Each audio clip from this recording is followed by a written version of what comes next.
ครับภาษาละนานะก็บ่ใช่เฮียนยากกันหยังเนาะครับท่านเฮียน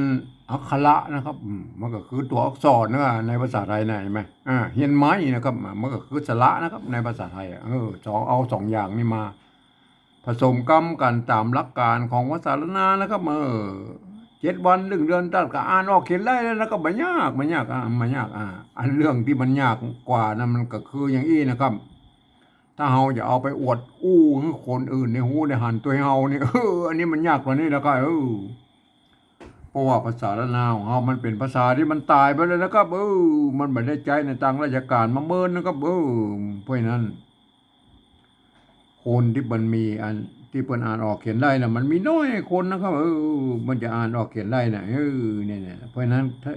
การที่เฮาจะเอาไปโชว์ให้คนอื่นได้ฮู้ได้หานตัวนี้เฮาจะต้องใช้ภาษาอื่นๆมาเทียบเคียงเป็นภาษาละนาวของเฮานะครับอันภาษาละอันที่มันใกล้เคียงภาษาละนาเฮาหน่อยนะก็ก็คือภาษาไทยนะภาษาไทยเนี่ยนะครับเนี่ยเพราะว่ามันเกิดมาจากที่เดียวกันแล้วครับกับที่พ่อขุนรามคำแหงที่เดียวกันนี่แหละครับเนี่ยมันแยกไปทางใต้หน่อยอันเจ้าอโยธยาพวกเขาไปแปลงเป็นอักษรไทยนะนี่พวกเขาไปเขียนเป็นตัวหนังสือไทยไหม มาแยกมาทางเหนือหน่อยอันเปิ้นก็เอามาแปลงเป็นอักขระละนาเนี่ยมันเป็นภาษาละนาเนี่ยเมื่อนี่มันก็อันเกิดมาจากที่เดียวกันหรอกครับแม่ไอ้สองภาษานี่นะครับบางกำนะครับบางกำอันสำเนียงกำมันยังเหมือนกันอยู่นะครับมันออกเสียงเหมือนกันอยู่นะครับเนี่ยมันจะแตกต่างกันเป็นบางอันตัวนะครับบางตัวมันมันก็ยังว่านะครับมันก็แน่นอนสำเนียงใต้กับสำเนียงเหนือนะมันก็ บางบางกรรมมันก็แป่งๆกันไปแล้วก็เนี่ยมาอันแม้กระทั่งอันในละนาวของเขามันยังมีแต่4-5เผ่าพันธุ์หลักๆนะครับมันก็ไปเจ้าเหมือนกันนะครับแต่ยวนแต่ลั่วแต่ลือแต่เขินแต่ยองเห็นไหมสำนวนมันก็แป้งกันออกไปเนี่ยแต่ฟังกันรู้เรื่องอยู่นะครับฟังรู้เรื่องอยู่นะเขาก็ฟังภาษาไทยรู้เรื่องอยู่หรอกครับเนี่ยมันเป็นยังไงไหมมันใกล้เคียงกันนะครับใกล้เคียงกันนะเพราะมันเกิดมาจากที่เดียวกันแล้วก็ที่เดียวเนี่ยพ่อขุนรามคำแหงนี่แหละเนี่ยก่อนที่เราจะเอาภาษาไทยมาเขียนเป็นภาษาละนาวของเขานะครับหรือที่พี่น้องว่าปริวัติน่ะเขาไปกอยในโลกนี่ก่อนนะเพิ่นยัยได้กันพ้องนะครับเนี่ยเขาไปกอยใกล้ๆนี่เราเวียดนามเนี่ยอันเวียดนามเนี่ยอันเดิมทีแล้วมันใจภาษายึกยือเหมือนภาษาจีนนั่นแหละก็เนี่ยแต่เนื่องด้วยเพิ่นมี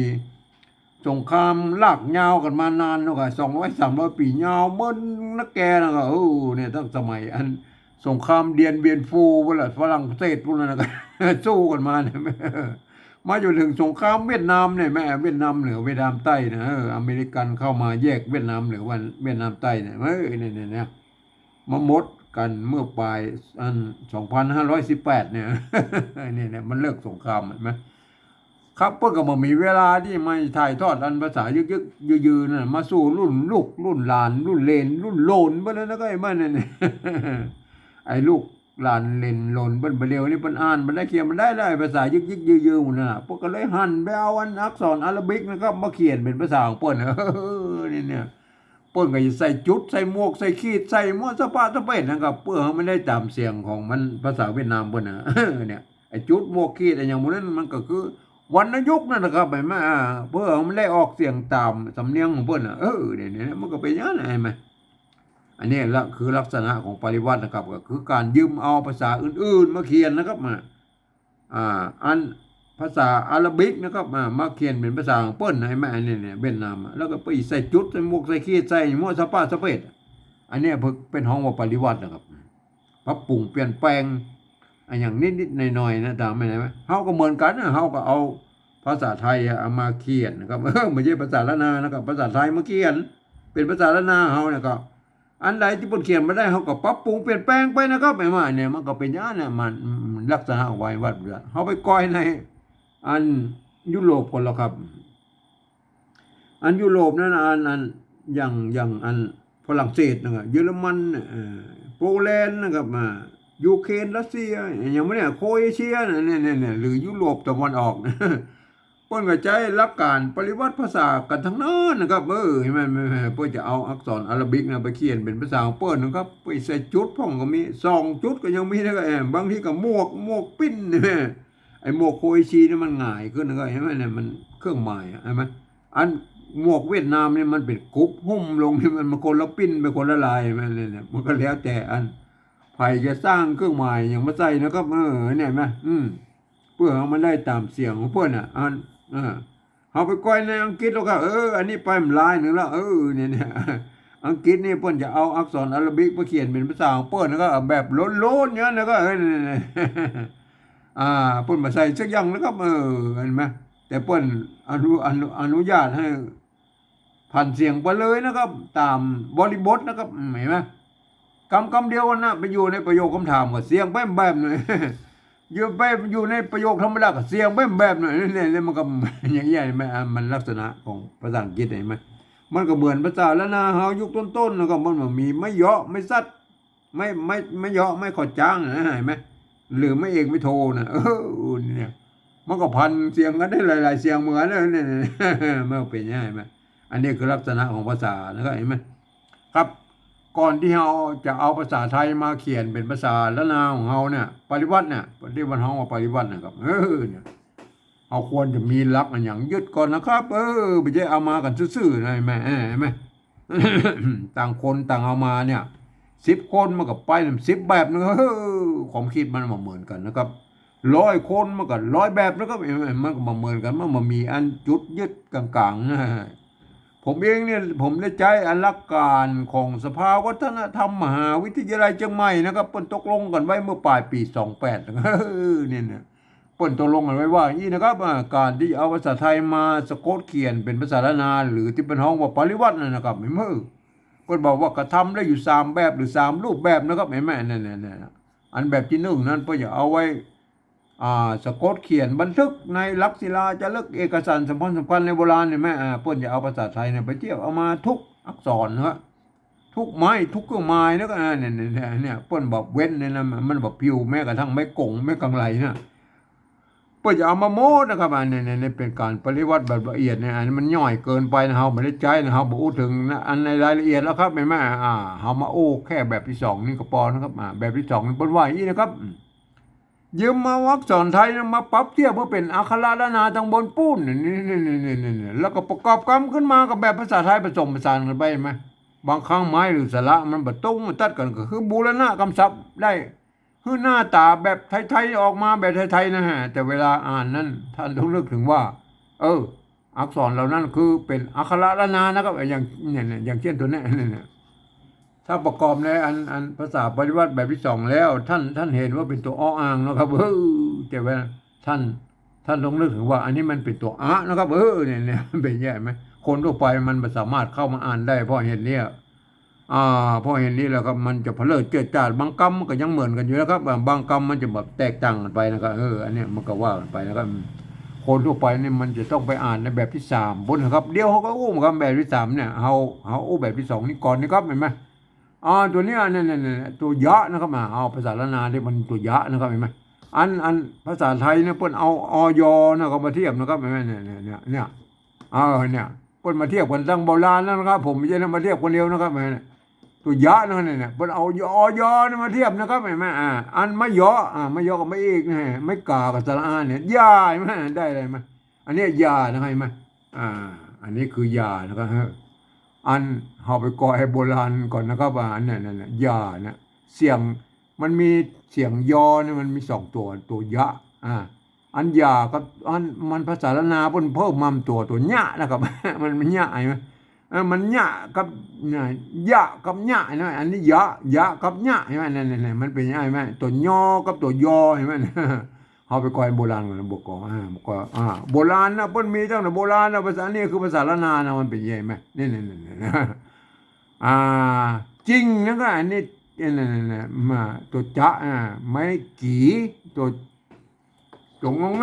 งะสะกดอยู่ตั้งร่มเนี่ยก็เหมือนว่ามีมะยอแล้วก็จริงนะก็มาหรืออ่านเป็นจริงก็ได้อ่านเป็นจริงก็ได้นะแต่กรณีนี้มันจริงกินนั่นน่ะจริงกินนะ จิ้งกินตาหายไอ้ยาใช่ไหมเนี่ยยาใช่ไหมเนี่ยตัวยะไม่กาใช่ไหมอ่าไม่กาตัวยะไม่กานะไม่กาเนี่ยไม่กาน้อยเนี่ยเปิ้นจะเขียนอันตวัดขึ้นมาหน่อยแล้วเปิ้นไม่มีหางนะครับเปิ้นมีหางนะฮะอ่าเห็นไหมเปิ้นมีหางตั้งแต่โบราณแล้วนะก็เห็นไหมเนี่ยไอ้ยานะอย่าออกเสียงยอยักษ์ไทยยาใช่ไหมเนี่ยจะอ่านยาก็ได้อ่านยาก็ได้เห็นไหมอันยาตัวตะกี้เนี่ยก็คือเขียนเท่าเอียกับยาแล้วไอ้มาสมัยนี้มันมามีไม่เอกไม่โทไม่เยอะไม่ก่อจ้างแล้วก็เห็นไหมแล้วอ่านยาก็ได้นะอ่านได้3 เสียงนะเห็นไหมลูกนะเนี่ยลูกตัวละไม่กูถูกไม่ซัดนี่มันแตนตกกะอยู่ข้างๆเนี่ยลูกแล้วก็อ่อนใช่ไหมเนี่ยมันไม่เยอะแล้วก็อ่อนใช่ไหมไม่ก่อใช่ไหม เมื่อมีตัวสะกดตัวหน้าสะกดอยู่ตรงบนแล้วบนก็อันเขียนเป็นตัวละแตนอะไรมายาลูกอ่อนไอ้นี่ตัวขามี2 ตัวนะก็เนี่ยเพิ่นซ้ำเห็นไหมมีไม้ซ้ำอยู่นะบางครั้งเพิ่นก็ใส่บ่ใส่ก็มีนะก็เห็นไหมมันก็แล้วแต่นะซ้ำแบบนี้เห็นไหมไข่นะก็ไม้ไก่นะก็อันนี้ไม้ไก่นะก็ไข่อ่าไข่ขางนะฮะไข่ขางตังงวนปิดนี่ก็ว่าไปนะ อันนี้ฮะหากแล้วครับตัวละเห็นไหมไม่ซัดตัวกะไม่ซัดนี่แทนตัวกะนะอ่านว่าหากนะครับถ้าภาษาไทยไปออกเสียงว่ารากนะครับอันนี้มันใจร่วมกันในภาษาเนี่ยคำว่ารอเนี่ยฮะอยู่ในมีหลายตัวนะครับอันที่มันใจร่วมกันในภาษาไทยเนี่ยเห็นไหมแต่เป็นภาษาบาลีไปออกเสียงระนะครับรอนะครับเห็นไหมอันนี้หากนะครับเนี่ยภาษาละนาออกห้างนะภาษาไทยออกรากนะครับหาก อันนี้ตัวปะไม่กูอ่านว่าปูก็ได้อ่านว่าปูก็ได้อ่านปูก็ได้หักปูหักใบปูใบปูใบอย่างก็ว่าปูหักอันนี้ก็หักแล้วก็หักอันนี้ข่าวก็ได้ข่าวก็ได้เข้าหักเข้าหักปูหักเข้าอันหักมากใช่ไหมหักมากหักอันนี้ตัวมะใช่ไหมไม่กาไม่ซัดมันแทนตุกกะอยู่ลูกหักมากหักหญ้าเนี่ยหญ้าไหมเนี่ยหญ้าขัดใช่ไหมรับมือไหมหญ้าขัดรับมืออันนี้หญ้าเนี่ยจะมือดูตัวหญ้านี่ไม่ได้นะเห็นไหมเนี่ยอันนี้ตัวหญ้านะครับเนี่ยตัวหญ้ามันห่างหญ้าเนี่ยห่างหญ้าอยู่ตรงเนี่ยห่างหญ้าอันนี้มันห่างหญ้าไม่กาใช่ไหมเนี่ยตัวหญ้าห่างหญ้าไม่กาเนี่ยมันเสมือนว่ามีไม้ขอจ้างไปแล้วเนี่ยอยู่ในนี่อ่านว่าหญ้านะครับเห็นไหมเนี่ยอันนี้ยาเห็นไหมเนี่ยมันออกเสียงเหมือนกันนะครับอันนี้มันมาจากตัวหญ้านะครับนะยาใช่ไหมยากับหญ้าล่ะถ้าไปดูนะครับเห็นไหมยากับหญ้านะอันเนี้ยเอาไปก้อยอันปิ๊กไปก้อยอันที่เขียนนะครับยาจะเขียนอย่างไรนะครับเห็นไหมอันยาเนี่ยมันก็ต้องใจอยนะครับเนี่ยตัวยะนะตัวยะเห็นไหมไม่กาเนี่ยแต่กี้เอาหันแล้วเนี่ยยากับหญ้านะครับหญ้าเห็นไหมตัวหญ้านะอันนี้เนี่ยตัวหญ้านี่ตัวนี้ก็ตัวหญ้ามาเอามาผสมก็ไอตัวหะเนี่ยมันก็เลยกลายเป็นตัวหญ้านะครับอักษรสูงนะครับตัวหญ้าเนี่ยเป็นอักษรต่ำนะไงแม่เนี่ยมันตัวหญ้านี่เป็นอักษรสูงนะไงแม่เนี่ยพันได้ก็ไม่กานะครับไม่กาแล้วอันไหนมาแล้วก็ไม้ขอจ้างไงมาหญ้านะครับหญ้าใช่ไหมหญ้าหญ้านะครับเห็นไหมอันนี้อ่านว่าหญ้าอะไรเนี่ยหญ้าอันนี้ยาใช่ไหมมันออกเสียงมาเต้ากันอันเนี่ยเขาจะเขียนอย่างไรล่ะครับอันนี้ยานะครับยาใช่ไหมเนี่ยยาท่านจะเขียนอย่างไรนะเปิ้นโบราณพวกก็ใช้อยแล้วนะครับอยมาเทียบแล้วนะไอ้อยอันเนี้ยอันนี้มันเป็นคำที่มันเทียบมาจากอยนะเนี่ยเปิ้นอ่านว่ายานะครับอันนี้ยานะเห็นไหมอันนี้เทียบมาใช่ไหมเทียบมายาอันนี้อันนี้ตัวหะกับตัวหญ้าไหนไหมเนี่ยเป็นตัวหญ้านะตัวหญ้านะครับไม่ขอจ้างไม่กะอ่านว่าหญ้านะหญ้ายอนะครับหญ้าเห็นไหมอันนี้ยาบางคนก็มาเขียนเต้าอี้หน่อยเนี่ยบางคนนะปริวัติกันเต้าอี้ก็ย้ายเนาะเอายาไทยมาใส่มันแล้วถ้าอ่านอย่างอี้มันจะอ่านว่าอะไรก็อ่านว่าย่านะครับเห็นไหมถ้าอ่านตัวนี้เราอ่านตัวนี้เป็นหญ้านะครับอันนี้มันก็จะต้องเป็นหญ้าใช่ไหมเนี่ยมันเป็นหญ้ามันซับซ้อนกันไปหมดนะครับเห็นไหมผมเองนี่ว่าใจอลักการอัน เอายอนี่เป็นยอยักษ์ไทยนะครับมันต้องไปมันต้องไปเปลี่ยนแปลงเพื่อนเอายอเนี่ยยานะอันนี้ยานะอันเนี่ยมันเป็นยังไงไหมเอาไปกอยอันมันไม่ใช่ว่ามีไอ้ยานี่กำเดียวนะเห็นไหมเนี่ยไปกอยนะเนี่ยอ่าเอาไปกอยแล้วใครมาเนี่ยเนี่ยเห็นไหมผู้ยิงยอนะครับหนดเนี้ยอันนี้เนี่ยเมื่อกี้มันตัวเนี้ยนะครับตัวเนี้ยอันเป็นเอาสอดสูงตัวเนี้ยที่เป็นเอาสั่งต่ำเลยไหมผู้ยิงเป็นได้มันเนี่ยผู้ยิงไม่อ่านตัวเนี้ยไม่กี่ปุ่นใจไม่กี่ตัวนั้นก็สมัยนั้นตัวง่าสะกดตรงนั้นผู้ยิงยิงมันยาวๆหน่อยผู้ยิงไม่ใช่ผู้ยิงนะครับผู้ยิงเป็นได้ไหมเป็นได้นะครับไหมผู้ยิงเป็นได้นะเขาไปก้อยตัวอื่นแล้วก็ไหมอันนี้หูละผู้ยิงนะครับไหมผู้ยิงนะครับอันนี้เหรอนี่กัดเสียบยึ่งนี่ยึ่งเนี่ยกัดเสียบยึ่งได้เสียงแหล่ได้เสียงยึ่งนะครับเห็นไหมไม่กือวะน่ะยึ่งเนี่ยสมัยนั้นไม่กือมันใจร่วมกันนะครับเห็นไหมมีอันเดียวเนี่ยไม่กืออันเดียวมันผสมอยู่ในเนี่ยจะเอาเป็นไม่กือก็ได้เป็นไม่กือก็ได้เนี่ยผสมกันเนี่ยนะครับสะกดได้ตรงง่ายเห็นไหมยึ่งเนี่ยยึ่งได้เสียงเห็นไหมอันเนี้ยกัดเสียบยึ่งกัดเสียบยึ่งอันได้เสียงแหล่เห็นไหมเนี่ยก็ว่าไปนะครับเห็นไหมโอเคนะครับยึ่งนะเห็นไหมเอาไปก้อยตัวอื่นเห็นไหมมีทำหน้าตัวหน้าเนี่ยมาท่านมันเป็นตัวภาษาละอันออกเสียงยอยักษ์แบบละนานะครับมันเป็นใหญ่มันเนี่ยยอดเนี่ยตัวหน้าเห็นไหมไม่ก่อมีตัวดะสะกดแล้วอ่านว่ายอดนะครับยอดข้าวเห็นไหมข้าวก็ได้ข้าวก็ได้อันไทยเป็นยอดข้าวหักกอกแล้วแม่เนี่ยไม่ก่อใช่ไหมไม่กักอันอยู่ตรงบนเนี่ยมันแทนดุกะหักกอกดิกเดียมใช่ไหมเนี่ยยอดข้าวนะครับตัวยอดตัวยอนะครับเอาไปดูตัวอื่นบ้างแล้วก็เห็นไหมมันมีตัวยอเนี่ยมันอยู่ในอันภาษาละนาแล้วก็เนี่ยเห็นไหมเอาเกี่ยวน้อยเกี่ยวหลวงเงี้ยวหมูแล้วก็เงี้ยวหมูใช่ไหมเนี่ยเงี้ยวนั่นเนี่ยตัวหญ้าใช่ไหมตัวตัวหญ้านะครับตัวหญ้าด้วยไม่ใช่ตัวหญ้านะครับไม่เกี่ยใช่ไหมไม่เกี่ย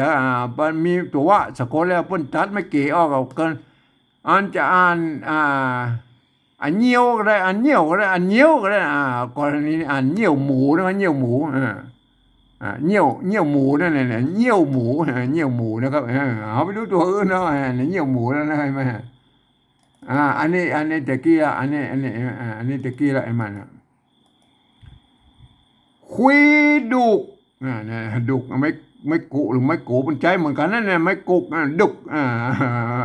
อันไม่ซัดนี่มันแทนเป็นไม่กักนะครับมันจะแทนตุกะอยู่ข้างๆนี่เห็นไหมคุยดุกเอาหญ้ารับมืนใช่ไหมหญ้าใช่ไหมหญ้าตัวหญ้านะครับตัวหญ้ารับมืนใช่ไหมเห็นไหมครับเห็นไหมเขาไปดูตัวแล้วเนี่ยนี่ได้ละยึ่งไข่โอเคแล้วเห็นไหมอันนี้เอาหูแล้วก็ไอ้เนี่ยตัวเนี้ยก็ตัวเนี้ยเนี่ยนะมันออกเสียงละนาแล้วก็ไอ้ตัวอยเนี่ยอันตัวยะเนี่ยมันออกเสียงยอยักษ์ไทยแล้วก็อยู่ยาอย่างยากยาอยู่ยาอย่างยากยายืนเห็นไหมมีจำลายตัวนะครับยืนนะครับเห็นไหมมันยืนให้เขียนได้เห็นไหมเห็นไหมถ้าสมมติว่าเป็นยืนนะครับเห็นไหมเอาไม่กืออันนี้นะมันเลยต้องเขียนยืนนะมันนี่ยืนนะท่านมาเขียนมันก็จะอ่านตรวจอันนี้เป็นยืนนะเนาะเนี่ยเป็นยืนนะอันนี้ย่านะอันนี้ยืนนะ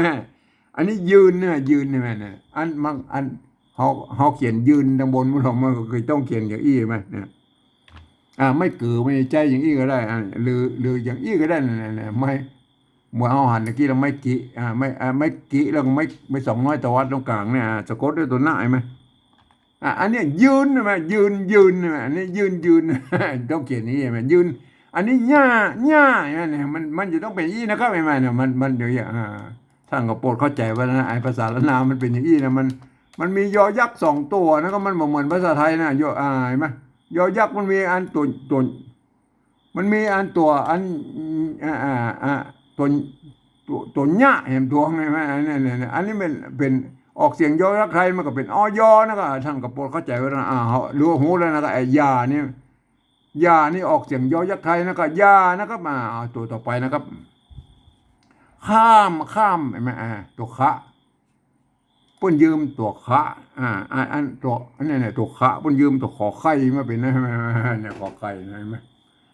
ไม้ก่อจ้างไม้ก่อจ้างรุ่นนี้มันมีก่อจ้างรุ่นแรกๆตะกี้นะของภาษาโบราณที่ผมเอามาแสดงเนี่ยมันมีไม้เอกไม้โทไม้ก่อไม้เหยาะไม้ก่อจ้างด้วยนะครับไอ้มานะรุ่นนั้นมันเป็นรุ่นแรกของภาษาละนาเลยนะก็ไอ้มาอันเนี้ยเนี่ยลูกยุคต้นๆภาษาละนาหลังจากภาษาบาลีละนาแล้วไอ้ไหมอ่าไม้ก่อจ้างไม้โทเนี่ยไม้กาเนี่ยหางมะสะกดอยู่ตรงบนเนี่ยตั้งร่มไม่กาเนี่ยหางมะเพื่อเอาไว้สะกดไว้ตั้งร่มเนี่ยก็มอม้านะครับได้เลยไหมอย่าข้ามเสียงโทพิเศษอะไรมานี่ภาษาไทยปนมาอ่านว่าอย่าข้ามมันได้ก็เสียงโทปกติมาเนี่ยคนทั่วไปบ่สามารถเข้ามาอ่านได้เพราะเห็นนี้แล้วก็มันจะผิดสำเนียงผิดเสียงแล้วก็ไม่เอาตัวต่อไปแล้วก็อันนี้ข้ามเนี่ยมันมีปัญหาแล้วตรงตัวนะก็เห็นไหมอันตัวต่อไปแล้วก็หัวนะครับหัวอันนี้หัวไม่กลัวหัวหัวแล้วก็เห็นไหมหัวอันถ้าเป็นอันแบบที่1เนี่ยไปเอาไม้กงมาด้วยนะครับไปเอาไม้กงมาด้วยแล้วเอาตัววะนี่มาเนี่ยตัววะนี่อันเฮาในกรณีนี้เฮาก็เฮาหัวเป็นหัวแล้วนะก็เห็นไหมเนี่ยเฮาก็บูรณะกำซับให้มันแบบไทยๆนะครับเนี่ยเขาบูรณะก็คือเอาสระอัวไทยใส่นะครับเอาเนี่ยบูรณะคำศัพท์นะครับเห็นไหมเอาบูรณะคำศัพท์นะตัวนี้หัวนะไอ้แม่เนี่ยไอ้หัวเขาไปก้อยก่อนนะโบราณนะป้นเขียนกันยังไงหัวอันสระอัวไม่กลัวนะมันไม่ใช่ว่าเขามาคิดค้นกันนะครับเห็นไหมไอ้หัวหัวใช่ไหมอันนี้เขาไปก้อยภาษาโบราณก่อนนะไม่อันเนี้ยเนี่ยโบราณป้นมีแล้วเห็นไหมเนี่ยป้นเขียนไว้เป็นหลักฐานแล้วเห็นไหมเนี่ยอยู่เดือนเนี่ยอยู่เดือนเนี่ยอยู่นะอยู่ยายังยากตะกี้อะไรเห็นไหมอยู่เดือนไฟตัวฟ้าเนี่ยป้นก็สร้างมาแล้วนะครับสมัยนั้นนะไอ้แม่เนี่ยป้นสร้างมาหมดไอ้ตัวนอกไอ้พิเศษเนี่ยอันตัวอันอักษรอันที่มันเทียบกับภาษาไทยเนี่ยป้นสร้างมาหมดแล้วนะครับสมัยนั้นอยู่เดือนแม่เดือนไม่เกือตัวหน้าสะกดอยู่ตรงบนนี่ป้นเอาตัวละเขียนตัวละแทนไงไหมอยู่เดือนไฟไข่ไหมอันนี้ไข่ไหมเปิ้นใจตัวขาหางยาวนะก็ขอขวดนะเปิ้นเอาขอขวดมาเทียบไหมตัวขาหางยาวนะอันนี้ไม่ไก่ไหมไข่เอานะเอาใบถั่วไหมใบถั่วไม่กลัวนะครับอันจะอันถั่วก็ได้อันถั่วก็ได้อันทั่วก็ได้กรณีนี้เป็นใบถั่วนะครับใบถั่วตั้งโดดทาตัวตั้งไหมนี่อันต่างก็ได้อ่านต่างก็ได้ถั่วตั้งมันน่าจะเป็นถั่วตั้งมากกว่าใบถั่วตั้งถั่วตั้งนะถั่วอันนี้ไม่กลัวนะไม่กลัวมันเป็นยี่นะไม่กลัวโดดนะเนี่ยเอาต่อไปถ้าเป็นไม่กลัวที่มันมีตัวสะกดแล้วครับเนี่ยอันนี้เนี่ยไม่กลัวเมื่อมันมีตัวสะกดแล้วมันเป็นยี่มันเนี่ยไหมเอาเครือตัวกะละหงพระนามเป็นเสียงคอนะครับถ้าเป็นอันเจ้ายองนะพวกอันเอาคือมันสระเอาคือเห็นไหมอันมันเป็นสระไม่เกือด้วยไม่เกือด้วยนะสมัยนั้นนะพวกใจเตี้ยมันใจร่วมกันแล้วไม่เอาเครืออันนี้อย่างเข้านะครับตัวขาไม่เก๋าอันนี้ไม่เก๋านะเสมอว่ามีไม้ขอจังละเข้าหมวกตัวมะเห็นไหมอันมันตอนแรกถ้ามันเป็นไม่กลัวเพราะก็มีไม่กงกับไว้ข้างบนนี่นะกรณีที่มันมีกะเป็นตัวสะกดแล้วเนี่ยป้นกับอีจัดไม่กงออกใส่นะมวกไอ้ไม่ซัดนี่มันแสดงอันถึงอันการเปลี่ยนคืออันผ่านเสียงไปตามอันบริบทนะครับเนี่ยมันเป็นอันทำหน้าที่หลายอย่างนะไม่ซัดเห็นไหมการว่ามวกนะเสียงโทปกติมวกเข้ามวกนะเครือเข้ามวกนะครับเอาเครือเข้ามวกนะเขาไปก้อยอันทำตัวแล้วก็ไปทำตัวใช่ไหมเนี่ยเนี่ยโอเคนะเห็นไหมเนี่ย อันนี้ไม่เก๋อยู่ข้างหน้านะครับไม่เก๋อยู่ข้างหน้าอันเนี่ยนะไม่เก๋มาอยู่ข้างหน้าเนี่ยเข้าหมกเนี่ยนะเห็นไหมเข้าเห็นไหมเนี่ยอันนี้ไม่เก๋นะเนี่ยเขาจะให้ดูชัดๆเลยเข้าไม่เก๋มันอยู่ข้างหน้าเนี่ยแหละอ่านว่าเข้านะครับเข้าหมวกเห็นไหมเนี่ยหมวกตังเห็นไหมเนี่ยหมวกกรณีนี้ป้นมาใส่ตุกกะแล้วมั้ยอันนี้ทำหน้าที่เป็นไม่ซัดไม่กักกันแล้วเฮ้ยนี่มันเป็นอย่างไรแต่กี้นะมันไม่ซัดมันทำหน้าที่เปลี่ยนเสียงนะอันนี้มันก็ทำหน้าที่เปลี่ยนเสียงแล้วทำเป็นไม่กักเลยมันนะทำเป็นไม่กักอยู่ตรงนี้เห็นไหมมันมีเสมือนว่ามีตุกกะอยู่แล้วหมวกนะเข้าหมวกตังเนี่ยสองหากไม้อย่างนั้นหากก็ว่าไปเนี่ยโอเคนะก็เห็นไหมหมวกฮะจะบอกให้ดูคำว่าหมวกนะหมวกตังเนี่ยมันเห็นไหมตังหรือตังก็ได้อันนี้มันเป็นอย่างไรมันมวกนะท่านรู้แล้วนะครับมวกเนี่ยไม่กลัวนะครับไม่กลัวนะอันไม่กลัวมันเป็นอย่างนี้แล้วก็ไม่กลัวใช่ไหมอันนี้ก็หัวนะก็หัวเพราะนั้นเขาก็เอาหัวไทยใส่นะก็สระไทยใส่อันตัวต่อไปแล้วก็อันตัวนาสะกดตัวหน้าเนี่ยอันตัวนานะก็สะกดตัวหน้ามันนายนะก็ตัวนาอันตัวนาสะกดตัวหน้านะก็นายนะก็นายมาเขาไปก้อยไอ้ตัวหน้านี่เปิ้นบ่ใช่ว่าเอาตัวหน้าแล้วมาใส่ไม่กาเนี่ยมันอยู่ใกล้ๆกันแล้วเปิ้นเอาผสมกันเนี่ยมันเป็นตัวหน้าอย่างนี้นะครับเพื่อมันจะย่นพื้นที่การเขียนไอ้ใบลานไปแล้วก็เอาไปก่อนมันโบราณมันแปลงยากนะครับเนี่ยเอาไปดูอันโบราณเนี่ยอันนี้ภาษาโบราณเลยไหมอันเนี่ยไม่กาตัวอันตัวนาน่ะใช่ไหมหากนะหากอันนี้มันสมก็ได้อันส้มก็ได้อันส้มก็ได้เป็นหากส้มนะหากส้มมากทั้งนั้นเนี่ยไม่ซัดในแตนตุกกะนี่ก็มากนาวนะมากนาวใช่ไหมเดี๋ยวตัวนาสะกดด้วยตัวว่ามันนาวนะครับใช่ไหมหากส้มมากนาวฝนเนี่ยตัวฟ้านี่มันก็สร้างมาแล้วนะครับสมัยนั้นแม่เนี่ยฝนน่ะไม่กงอยู่นั่นแหละแล้วสะกดด้วยตัวหน้านี่ฝนน่ะไม่กงคือไม่โกะลดรูปนะครับเห็นไหมมากนาวฝนอันนี้ตัวจ้าอันไม่กาตัวว่าสะกดจะอ่านเจ้าก็ได้อ่านเจ้าก็ได้อ่านเจ้าก็ได้กรณีนี้อ่านเจ้าเจ้าเป็นปั๊มใช่ไหมเนี่ยตัวปะใช่ไหมมีสองตัวไปเดียวนี่ป่นมาใส่ไม่ก็ไม้สองน้อยกำกับไว้แล้วนะครับป่นก็ป่นใส่บ้องมาใส่บ้องนะมันตะกี้มันดิกเดียมนะครับดิกเดียมข้อข้างไข่ข้างไข่ขางไอ้ดิกเดียมแล้วพวกก็ใส่นะครับไอ้แม่อันเป็นปั๊มนี่พวกก็ใส่อันนี้มันก็เป็นสองตัวนะไอ้ตัวปะเนี่ยมันอ่านว่าเป็นแล้วก็เปิดใส่ไม่กำแล้วก็เป็นปั๊มกินแล้วนะกินนี่แม่กินอันนี้ตรงตัวแล้วกินตาหายเนี่ยกินตาหายแลนะครับแลนะหายแลพวกก็สร้างมาแล้วละตัวแลเห็นไหมบางครั้งมันตัวแลนี่ไปอย่าขึ้นไปอีนะครับเห็นไหมแล้วไปอย่าม้วนห่างไปม้วนต้องมีสองตัวนะตัวแลเนี่ยเห็นไหมหายแลน่ะเห็นไหม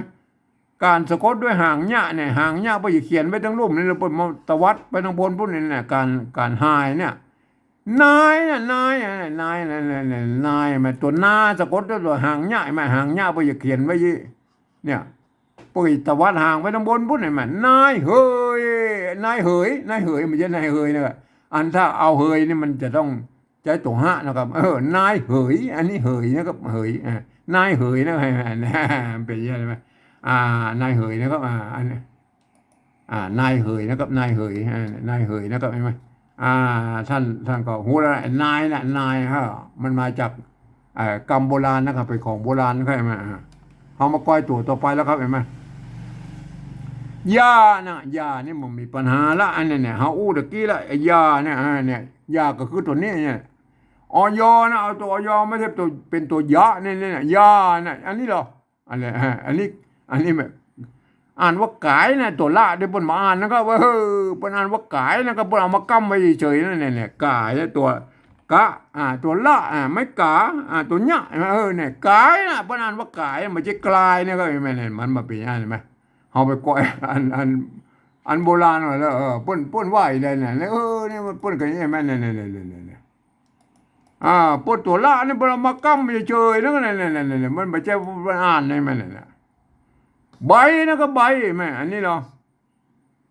อันนี้เนี่ยไม่เก่าใช่ไหมไม่เก่าตัวละเนี่ยห่างละเนี่ยห่างละกั้มเนี่ยแม่เนี่ย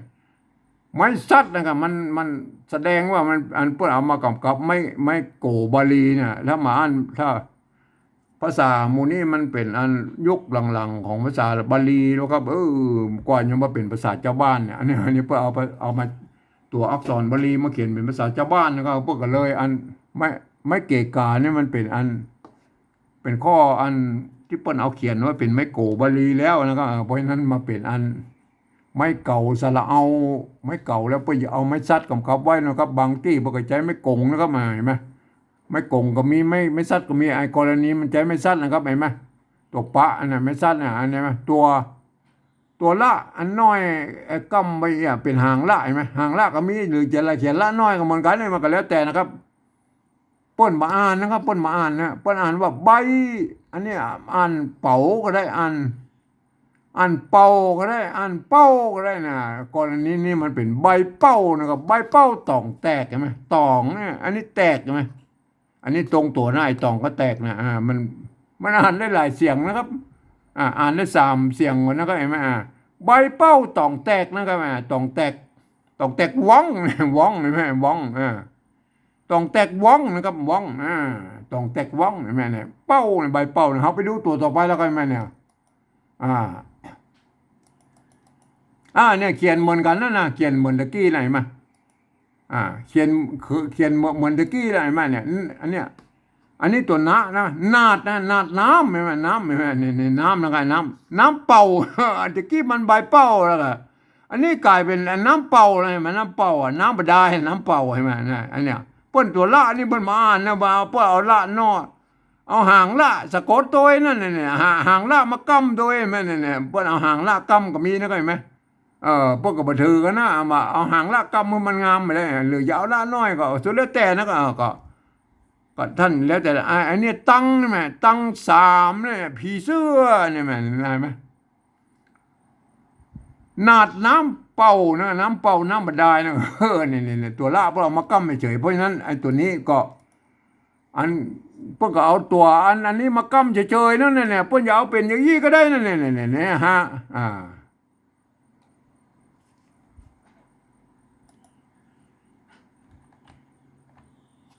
เพื่อเอาเป็นอันนี่เอาเป็นอัน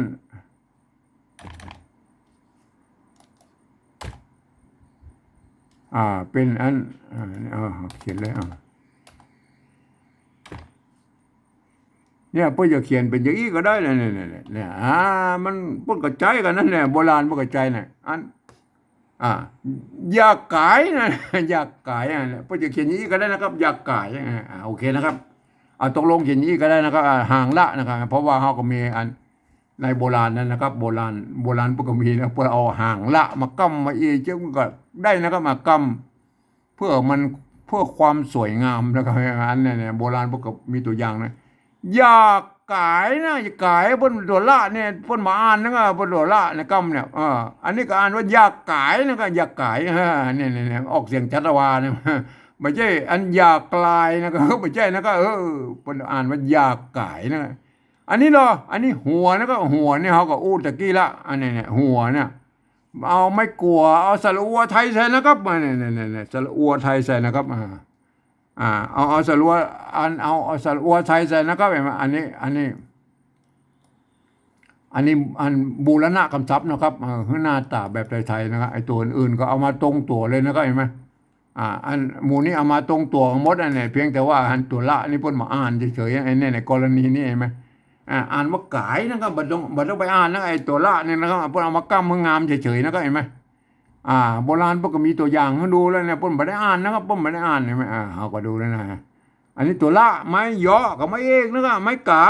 าสระอาเนี่ยตัวหางมะตัวล่ามหัวล่ามเห็นไหมได้เลยนะอันนี้คือการปฏิบัติภาษาละนาแบบที่2นะครับอันนี้เพิ่นจะต้องเป็นคนที่เพิ่นเรียนรู้ภาษาละนามาอ่านนะคนทั่วไปบ่สามารถเข้ามาอ่านได้นะครับเปิ้นจะอ่านกันได้ว่าอย่างนี้นะครับอันนี้เปิ้นจะหันว่าอันนี้เป็นตัวยะตัวคะตัวหะตัวหน้าเห็นไหมนี่ตัวกะตัวละกัมนี่ตัวละมันเป็นเยี่ยมนี่เปิ้นเห็นเป็นภาษาละนานะครับเปิ้นก็จะอ่านกันว่าอย่างนี้นะครับอย่าข้ามหัวนายอย่าไก่ หัวล่าม เนี่ยมันเป็นยี่ไหมเนี่ยอันนี้คือภาษาปฏิวัติแบบที่สองนะอันภาษาปฏิวัติแบบที่สามนั้นเป็นว่าอย่างนี้นะครับ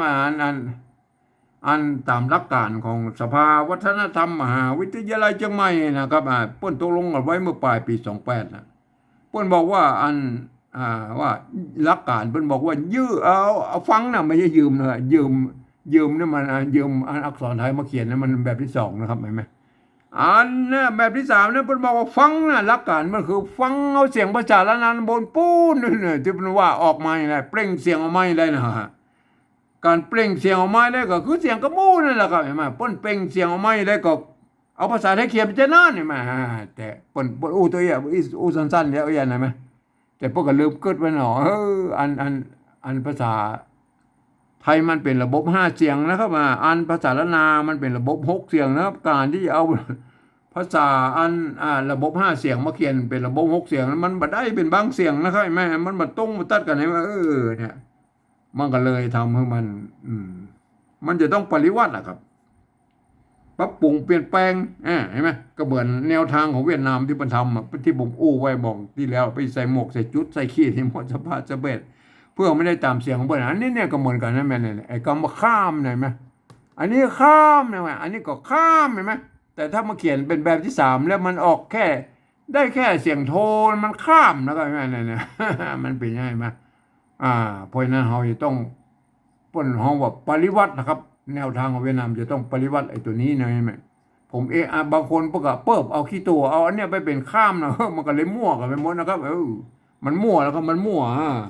มันไม่ได้นะครับเราจะต้องใช้แนวทางเวียดนามนะที่เป็นแสดงไว้ให้ดูนะไปใส่หมวกใส่จุดใส่เขียดนี่ว่าสบายกันแล้วท่านกันแล้วแต่ท่านไปคิดกับคนกันเอาเองครับเห็นไหมเอาไปดูเป็นตัวเลยนะครับฟังอันเนี้ยภาษาละนานะหลักการแบบข้อตกลงปลายปี28ของสภาวัฒนธรรมมันบอกว่าฟังนะก็ฟังภาษาละนาบนพูดเห็นไหมเปล่งเสียงออกมาย่าเปล่งเสียงออกมาแล้วย่านะก็อันนี้รออันแบบที่2นี่ปกเขียนได้ตัวเอี้ยย่านะก็เขาบอกพอทั้งบนบ่ละเอาย่าไทยใส่นะก็ย่าย่าไทยเนี่ยภาษาไทยพวกย่ามันเต้าอันนี้มันเหมือนกันกันภาษาไทยภาษาละนามันก็มันเดียวกันแล้วก็มันเกิดมาจากที่เดียวกันแล้วก็เพราะฉะนั้นบางกรรมมันก็ยังเหมือนกันอยู่แล้วก็มันจะผิดกันเป็นบางกรรมเห็นไหมอันตัวต่อไปนะครับอันนี้ยานี่เต้าวันนะอยู่ยาอย่างยากนี่นะเห็นไหมข้ามตัวต่อไปเนี่ยข้ามเห็นไหมข้ามเสียงโทพิเศษโทเมืองเนี่ยโทพิเศษโทเมืองข้ามนะครับอันนี้ปกติเทียบมาเอาตัวคะมาอันนี้ตัวคะนะครับไม่กาตัวมะนะไม่ขอจ้างเนี่ยข้ามข้ามข้ามเอาภาษาไทยเขียนข้ามนะครับเอาสะกดไม่ได้นะภาษาไทยนะอันนี้เป็นว่าอ่านไม่แน่เป็นอ่านว่าข้ามนะครับ มันบอกข้ามมาครับเห็นไหมมันอ่านได้แค่ข้ามเห็นไหมข้ามมันเสียงโทปกติไอ้ข้ามเนี่ยทางบนเนี่ยมันอันนี้เป็นอ่านว่าข้ามนะครับเห็นไหมอันนี้มันตัวขาแล้วก็ไม่ขอจ้างไม่กาตัวไม้เนี่ยอ่านออกเสียงโทพิเศษข้ามนะอันตัวลุ่มแล้วอันลุ่มมันขอไข่ไม่โทนะไม่สระอาตัวมอม้าเห็นไหมอ่านว่าข้ามนะอ่านตามหลักภาษาไทยว่าอ่านว่าข้ามนะมันบอกเป็นข้ามแล้วก็บางคนก็ขี้ตัวนะเอาว่าอันนี้มันเป็นข้ามนี่เป็นขี้ตูไปเปิบเอาเปิ้ลนะเปิ้ลข้ามมันเป็นข้ามเนี่ยมันบอกมันเป็นใหญ่ไหมมันก็ทำมือตัวอื่นด้วยท่านจะต้องปฏิวัติมั่วกับไปหมดแล้วก็มันจะพลาบกับไปหมดอะไรไม่มามีลำนักนะก็ที่จะต้องมาใส่มันมั่วไปหมดนะก็ท่านก็ไปพิจารณากับเราเองด้วยเห็นไหมอันนี้เนี่ยผมเองผมก็เอาจุดประดับไว้อีนะครับนี่อันนี้ข้ามนะครับอันนี้ข้ามใส่จุดเนี่ยข้ามเนี่ยนะเอาไปสะกดเลยแล้วไอ้ขามขามนี่เป็นเสียงจัลวายไหมขามมันเสียงจัลวายขามหมักขามสระอามขำไหมใส่ไม่เอกขามข้ามไหมขามใส่ไม่โทข้ามเนี่ยข้ามไหมใส่จุดก็ไปข้ามข้ามไหมข้ามไหมข้ามเนี่ยมันได้ใช่ไหมข้ามได้เลยเนี่ยอันตามแนวทางของเวียดนามมันละเพื่อจะใส่จุดใส่หมวกใส่ขีดไอ้มั่วสะบะสะเพ็ดแล้วนะก็แล้วแต่เปิ้นไหนไหมเฮาก็ผมเองนี่พอเอาจุดประดับไว้นะครับอันนั้นเสียงโทพิเศษเนี่ยเปิ้นเขียนมาได้นะในภาษาไทยผมเขียนมาได้นะก็เปิ้นบ่มีเสียงนี้ในภาษาไทย ผมก็เอาจุดประดับไว้อีกนะครับเห็นไหมอันเนี้ยไอเสียงข้ามเสียงโทพิเศษตัวเมืองเนี่ยวัดพระสิงห์เป็นห้องวัดตีเพี้ยนนะครับเห็นไหมอ่าไปใจตัวเอียงแล้วก็ไอ้วัดพระสิงห์เชียงใหม่น่ะเห็นไหมพยายใจตัวเอียงตัวนาตัวขีดเส้นใต้ตัวยังก็แล้วแต่นะก็แล้วแต่ท่านจะไปประดิษฐ์กันมานะก็เห็นไหมมันไม่ใช่ข้ามมือมันที่มันเขียนมาได้อะครับเห็นไหมถ้าท่านไปเปิบเอาขี้ตูมันเป็นอันเสียงเอาข้ามไปเป็นข้ามเนี่ยมันอันตัวอื่นมันท่านเลยต้องพลาบกับไปหมดนะครับไอ้เสียงอันอื่นๆอ่ะเห็นไหมไอ้ลุยตุยตายกับไปหมดแล้วก็โอเคนะครับไอ้มันเนี่ยข้ามเสียงโทพิเศษนะครับไอ้มันเนี่ยเอาตัวอันได้แล้วนะผมเองเอาจุดประดับไว้นะข้ามเสียงโทพิเศษนะครับไอ้มันข้ามหัวแล้วก็หัวต่อไปหัวนะก็อันนี้เนี่ยหัวอันนี้ก็หัวนะเอาหัวไทยใส่แล้วครับอันนี้หัวไทยนี่หัวไทยมันก็เต้าอันเนี่ยบ้านเนี่ยบางตัวก็เขียนได้ไรข้ามนี่พอเขียนมาได้นะข้ามเนี่ยไหมเมื่อเขียนมาได้เขาก็ปริวัตินะครับมาปน้องว่าปริวัตินะครับมาปริวัติในแนวทางของเวียดนามเนี่ยเอาข้ามเนี่ยเอาจุดประดับไว้ที่นะครับมันเนี่ยผมเองนะเอาจุดประดับไว้ที่นะครับเห็นไหมข้ามอย่าข้ามหัวเนี่ยอันนี้มันก็อย่าข้ามหัวเห็นไหมเนี่ยอันนี้มันต้องมีจุดเพราะว่ามันเป็นเทียบเอาอักษรไทยมาเทียบเนี่ยข้างบนปุ้นนี่มันคนละเรื่องนะกับแบบที่สามเนี่ยแบบที่สามเนี่ยมันเขียนแบบกระมู้แล้วกับตามสำเนียงกระมู้ใช่ไหมต่อไปนะครับตัวต่อไปนายนะครับนายอันแบบที่สองนี่ก็นายเนี่ยเอานายใช้ใจหรอนายเต้ากันแล้วอันนี้เนี่ยยากับหัวนายเนี่ยมันเต้ากันนะเพียงแต่ข้ามเนี่ยมันมาเต้ากันมาได้นะก็เห็นไหมตัวต่อไปนะครับยานะครับยานี่ว่ามันตะกี้แล้วมันเสียงเต้ากันนะยากายเนี่ยตัวนี้เป็นอ่านว่ากายนะมันบอกเอาอ่านละลอลิงแล้วอ่านกายนะเนี่ยการเอาสะกดไทยสิกันแล้วเอากายเนี่ยไทยพวกก็เขียนเต้าอี้น่ะกายใช่ไหมเขียนเต้าอี้ก็ได้นะครับใครจะเขียนเต้าอี้ก็ได้ไหมถ้าใครจะเขียนแบบลูกเล่นอันนี้ก็ได้นะครับแบบอี้ก็ได้นะครับแบบอี้ก็ได้กายนะครับเอากายนะเอาตามเสียงนะครับได้แต่ท่านจะเอามีลูกเล่นน้อยนะท่านก็เอาลอลิงมาใส่นะครับเขาก็บอกว่ากันนะครับอันเนี้ยใส่แมจรวาเนี่ยเนี่ยกายอันนี้นี่กายนะครับอันนี้ก็บอกว่ากันนะครับก็ต้องใจกฎเกณฑ์อันของอันแบบที่สองนี่มาร่วมไอ้กอรอนี่อ่านเป็นตัวกอเฉยๆนะครับใช่ไหมเขาก็หมายไปหน่อยนะครับในกายนะครับใช่ไหมหมายไปหน่อยนะครับใช่ไหมแล้วก็ขีดเส้นใต้ไว้หน่อยนะระวังตัวแล้วก็อันนี้คืออ่านเหมือนแบบที่สองนะอ่านตัวละนี่บ่อ่านแล้วก็อ่านว่ากายแล้วก็อ่านว่ากายนะเนี่ยต้องเป็นยี่นะครับมันนะหัวแล้วก็หัวก็ใครจะทำอย่างไรก่อนแล้วแต่นะครับมันต้องปฏิวัติเอานะครับปน้องว่าปฏิวัตินะครับใครจะเขียนแบบแรกก็แนวทางของเวียดนามเพื่อแสดงไว้ให้ดูแล้วหัวนี่มันมีปัญหาแล้วเขาตะกี้แล้วหัวมันตรงตัวกันนะหัวอันนี้รอไอ้ตัวสุดท้ายนี่ล่ามนะครับมันล่ามเสียงโทปกตินะล่ามอันนี้ก็ล่ามใช่ไหมเอาล่ามไทยใส่ลงเอาล่ามเนี่ยไทยเบิกเขียนได้เต้ากันไหมหัวล่ามเนี่ยหัวล่ามได้อะไรไหมอันนี้คือแบบภาษาปฏิวัติแบบที่สามนะครับตามสำเนียงของไต้ยวนจังใหม่เลยมันก็เขียนได้ยี่ไหมถึงแม้ว่าท่านจะเป็นฝรั่งมังค่าลูกที่ไหนมานะครับท่านเรียนมาภาษาไทยมาเรียบร้อยแล้วท่านก็อ่านไปตามหลักการภาษาไทยนะครับเกือบทุกประการ เกือบทุกประการมันบรรทุกประการได้ไหมมันมีข้อยกเว้นอยู่ว่านะครับเนี่ยคำที่มีจุดนี่อ่านออกเสียงโทพิเศษโทเมืองนั่นไงแม่เห็นไหมมันเป็นยังไงไหมคำที่มีเสียงจัตวาอย่างนี้ก็ออกเสียงจัตวาใช่ไหมคำที่มีขีดยี่ระวังนะครับระวังว่าจะต้องอ่านเป็นตัวกอเฉยๆแล้วตัวละนี่มาอ่านนะครับต้องไปเนี่ยเห็นไหมท่านก็จะไปซับซ้อนนะก็ไม่ถ้าเป็นอย่างนี้นะครับอย่างนี้อ่านออกเสียงยอยักษ์ไทยนะก็เนี่ยอยู่ยายังยากเนี่ยยืนยาอย่างนั้นไหนไหมถ้าเป็นยอยักษ์ตัวเดียวนะก็อ่านเป็นที่เป็นพยัญชนะต้นนะเห็นไหมอ่านเป็นตัวยอยักษ์แบบละนาเนี่ยตัวยอหน่อยนะเห็นไหมเนี่ยเป็นยังไงไหมครับ ถ้าท่านหูรักอย่างอี้แล้วท่านอ่านไปแล้วเนี่ยท่านก็จะได้สำเนียงเชียงใหม่แต่โยนไปเลยนะครับแม่อ่านว่าอย่างนี้นะครับแม่อย่าข้ามหัวนายอย่าก่ายหัวล่ามเนี่ยคือสำเนียงแต่โยนเชียงใหม่นะครับเนี่ยอันแบบที่สองนี่เปิ้นเอาไว้ให้คนที่เปิ้นเรียนหูภาษาละนามาอ่านนะครับไม่ใช่ให้คนทั่วไปมาอ่านนะครับเปิ้นเอาเขียนประดับอันอ่าภาษาละนาไว้ทางบนพูดไม่ได้นะเพื่อภาษาละนาทางบนพูดหายไปนะครับเพื่อก็เอาภาษาอันแบบที่สองเนี่ยสามารถปริวัติแบกกลับไปเป็นภาษาละนาทางบนพูดได้ไหมเนี่ยจุดประสงค์เปิ้นเต้าอี้นะครับเปิ้นไม่ใช่ให้คนอื่นได้อ่านนะครับยกเว้นคนที่มันเรียนรู้ภาษาละนามานะครับก็โอเคก็อ่านไปตามหลักการของภาษาละนานะครับเห็นไหมมันก็จะได้สำเนียงที่ชัดเจนนะเห็นไหมแต่เพื่ออ่านเนี่ยมาเพื่ออ่านตามหลักภาษาเพื่อหันเป็นตัวยะตัวคะตัวหะนะครับตัวนะเนี่ยเป็นภาษาละนานะครับเห็นไหมเพื่ออ่านไว้เนี่ยอย่าข้ามหัวนายอย่าก่ายหัวล่ามเห็นไหมเนี่ยคือการอ่านปฏิวัติแบบที่สองเพื่ออ่านไว้อีนะครับมาอัน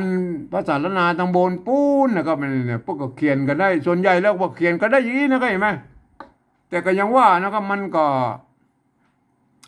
ละนาของเรามันก็มีหลายเผ่าพันธุ์นะครับ4-5เผ่าพันธุ์หลักๆไตยวนไตลั่วไตลื้อไตเขินไตยองเห็นไหม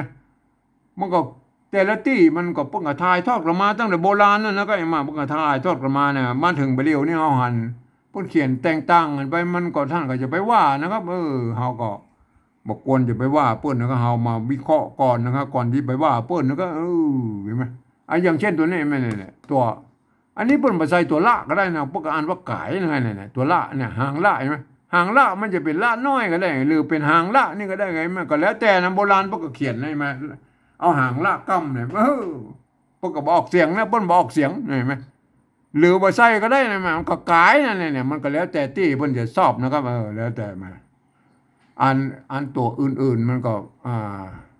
มันก็ปอๆกันแล้วมันก็ปอๆกันยกเว้นไอ้ตัวนี้แหละตัวเดียวเนี่ยไหมวันนี้มันตัวอื่นมันใช่เหมือนกันแล้วนะไอ้ไหมมันจะเว้นกับไอ้กายเนี่ยมันก็อาจจะเขียนแตกต่างกันได้หลายแบบอยู่นะครับเห็นไหมพวกอ่านก็ได้นะครับเนี่ยไหมอ่านว่าอย่างนี้นะครับอย่าข้ามหัวนายอย่าก่ายหัวล่ามเห็นไหมอันนี้เป็นการอ่านที่สำเนียงอันเชียงใหม่ตะยวนนะครับเนี่ยมันเป็นเยี่ยนเชียงใหม่ตะยวนมันจะออกยาวๆหน่อยอันเสียงมันใกล้เคียงกันเสียงเอกโทติจารวาของภาษาไทยนะครับแต่ภาษาอย่างเช่นไตลื้อนะลำปางแป้น่านพะเยาน่ะเปิ้นจะออกไปทำแบบนึงนะอย่างเช่นคำว่าหัวเนี่ยความจริงมันถ้าหัวนะมันเป็นเสียงจัตวาในภาษาไทยนะครับแต่ในสำเนียงของไตลื้อนะครับลำปางแป้น่านพะเยาปูนนะเปิ้นอันเสียงจัตวาเนี่ยเปิ้นจะเอาต้นมันเป็นเสียงจัตวาก็จริงนะครับแต่ปลายๆเนี่ยมันจะม้วน ไปใกล้ๆเสียงตีพวกละเปิ้นออกอ่านแบบสั้นๆนะครับหัวมันเป็นเนี่ยถ้าภาษาละนาเพิ่นออกว่าหัวนะครับหัวก่ายหัวนะครับเสียงจัตวาอย่างก่ายนี่ก็เหมือนกันพวกไตลื้อทางลำปางพวกก่ายหัวก่ายหัวมันหัวมันขึ้นไปนะหัวก่ายหัว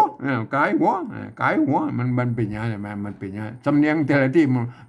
ไปตำยองนะพวกไปทางแบบมันก็ออกเนอออกไปมันแบบเป็นมันก็ว่ากันไปมาเนี่ยมันก็มีหลายสำเนียงแล้วกันในภาษาละนาเนี่ยครับวันนี้มันเป็นการปฏิวัติเอายืมเอาภาษาไทยนะครับมาเขียนปริวัติเนี่ยเป็นภาษาละนาสำเนียงไตยวนเชียงใหม่นะครับ